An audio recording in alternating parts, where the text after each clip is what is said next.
Telangana BC JAC పిలుపుతో రామయ్యంపేటలో మరో ఉద్యమ వాతావరణం నెలకొంది. బీసీలకు స్థానిక సంస్థల ఎన్నికల్లో 42% రిజర్వేషన్ బిల్లుకు చట్టబద్ధత కల్పించాలని డిమాండ్ చేస్తూ ఈ నెల 18న రామయ్యంపేట బంద్ చేపట్టాలని బీసీ జేఏసీ నిర్ణయించింది. మెదక్ జిల్లా బీసీ సంక్షేమ మహిళా యువజన ఉద్యోగుల విద్యార్థి సంఘాల ఆధ్వర్యంలో శ్రీకర ఫంక్షన్ హాల్లో జరిగిన సమావేశంలో బంద్కు ఆహ్వానం పలికారు. రాష్ట్రంలో 65% జనాభా ఉన్న బీసీలకు న్యాయం చేయాలని, బంద్ను విజయవంతం చేయాలని ప్రజలకు, కుల సంఘాలకు, రాజకీయ పార్టీలకు, నాయకులకు విజ్ఞప్తి చేశారు. బీసీ బంద్ విజయవంతమైతే రిజర్వేషన్ హక్కుల సాధన దిశగా ఇది కీలక మలుపు కానుంది.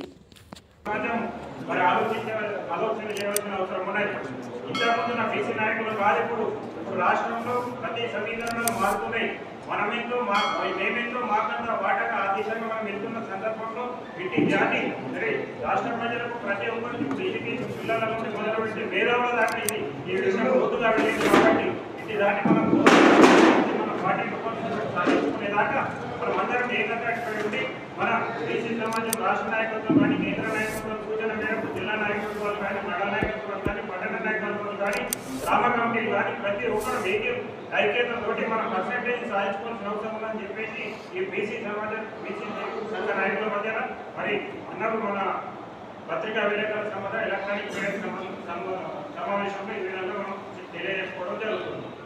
అయితే మనకు బీసీ విద్యార్థులకు, బీసీ నిరుద్యోగులకు, బీసీ రాజకీయ రంగాలలో 42% రిజర్వేషన్లు ఇవ్వాలని చెప్పేసి రాష్ట్ర ప్రభుత్వం అసెంబ్లీలో తీర్మానం పెట్టిన తర్వాత కూడా మరి గవర్నర్ గారు కానివ్వండి, పార్లమెంట్లో కానివ్వండి, రాష్ట్రపతి దగ్గర కానివ్వండి పెండింగ్ ఉండడం వల్ల మన జాతీయ సంఘం, రాష్ట్ర సంఘం తీవ్రంగా కృషి చేస్తున్న తరుణంలో మరి అటువంటి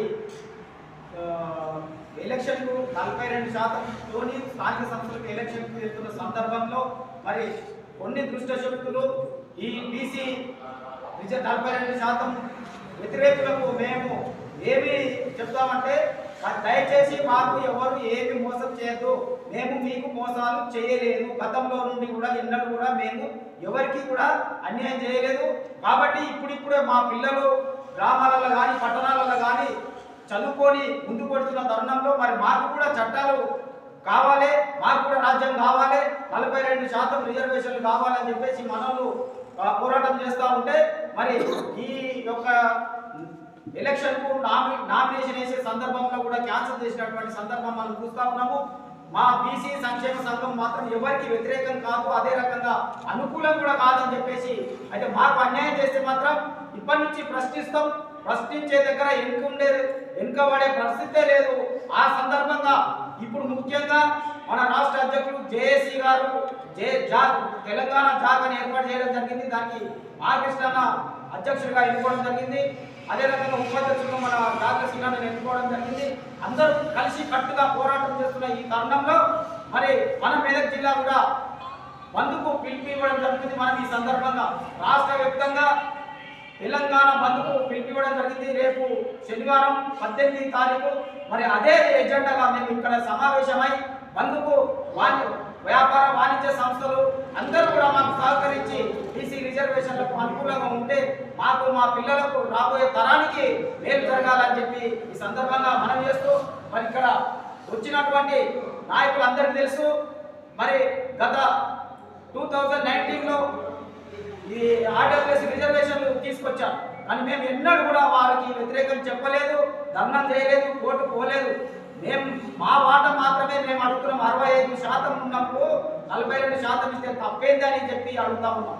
అందులో కూడా చట్టంలో కూడా రాజ్యాంగంలో కూడా కిందికి వస్తే ఉద్యోగాలలో కూడా మాకు ఈ రకంగా రిజర్వేషన్లు కావాలని చెప్పేసి మేము ఈ సందర్భంగా మనవి చేస్తూ ఉన్నాము.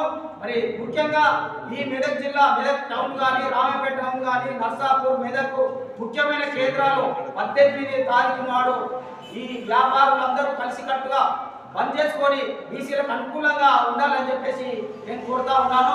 అదే రకంగా మన బీసీ సంఘం నాయకులందరూ 18వ తారీఖు నాడు పొద్దున్నే 7 గంటలకు రోడ్డు మీదకి వచ్చి మరి అదే ఇప్పుడైతే ఏ విధంగా సమావేశం పరుచుకున్నామో ఆ రోజు కూడా సమావేశమై మనము ఆ బంధు జయప్రదం చేసుకుందాం. ముఖ్యంగా కుల సంఘ నాయకులు ఒక్కొక్క కులానికి చెప్పిన రోడ్డుకు రావాలని చెప్పేసి నేను ఈ సందర్భంగా మనవి చేస్తా ఉన్నాను.